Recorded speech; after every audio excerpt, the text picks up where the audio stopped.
আলাইকুম ওয়া রাহমাতুল্লাহি ওয়া বারাকাতুহু। ওয়ালাইকুম আসসালাম ওয়া রাহমাতুল্লাহি ওয়া বারাকাতুহু। জি।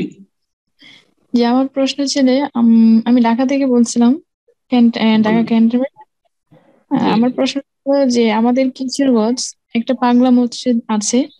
এখানে ওইখানে নাম দিয়ে সবাই, অনেকে আমাদের গ্রামের এলাকা, যে অনেকে টাকা দেয় যে ওইখানে গিয়ে 2 রাকাত নামাজ পড়ে মানত করে, মানে এটা, যে আবার অনেকে টাকা দেয়, স্বর্ণ দেয়, মানে এটা কি ঠিক হয়? মানে ওইটা কি কাজটা ঠিক হচ্ছে? মানে মান্নত করা জি। আর টাকা দাও, ওখানে হ্যাঁ। মাজার আছে মনে হয়, কোন পাগলা পীরের মাজার আছে মনে হয়, তাই না? না, একটা মসজিদ, পাগলা মসজিদ, না, কিশোরগঞ্জ। খোঁজ নিয়ে দেখবেন পাগলা মসজিদের নামকরণ কেন হলো। নিশ্চয়ই ওখানে কোন আল্লাহর ওলির নাকি জিকির করতে করতে পাগল হয়ে যায় তো এই সুফিদের কাছে।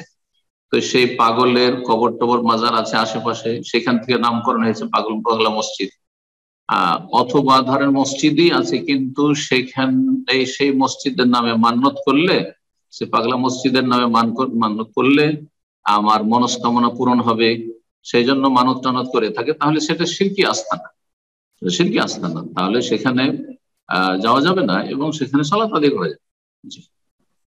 মাজার আছে অথবা শিরকি ধারণা আছে সেখানে সম্পর্কে, যে কোনো পাগলার নামে এই মসজিদটি, আর সেই পাগলা এই মসজিদের নামে মান্যত করলে এটি আল্লাহ ছাড়া অন্যের নামে মান্যত হয়ে গেল, আল্লাহ ছাড়া অন্যের জন্য মানত হয়ে গেল। কোন স্থানের জন্য জরুরি নয় যে কোনো মাজারই হইতে হবে। কোন একটা গাছের জন্য কেউ মানত যেমন করে, ওই রকমই যদি কোন একটা পিলারের জন্য কেউ মানত করে, কোন একটা আর কিছু পাথরের জন্য মানত করে, সেটা শিরক, ওই রকমই হয়ে যাবে শিরক। সুতরাং এইরকম যদি আকীদা থাকে, আমি শুনেছি এই বিষয়টি, যে একটা পাগলা মসজিদের কথা এর আগে এক ভাই অথবা বোন বলছিলেন কোনো সময় হয়তো প্রশ্নে, যে সেখানে মানত করে থাকে মনের আশা পূরণের জন্য। এমনটাই যদি হয় তাহলে এগুলি মানত হচ্ছে শিরকি কুফরি মানত।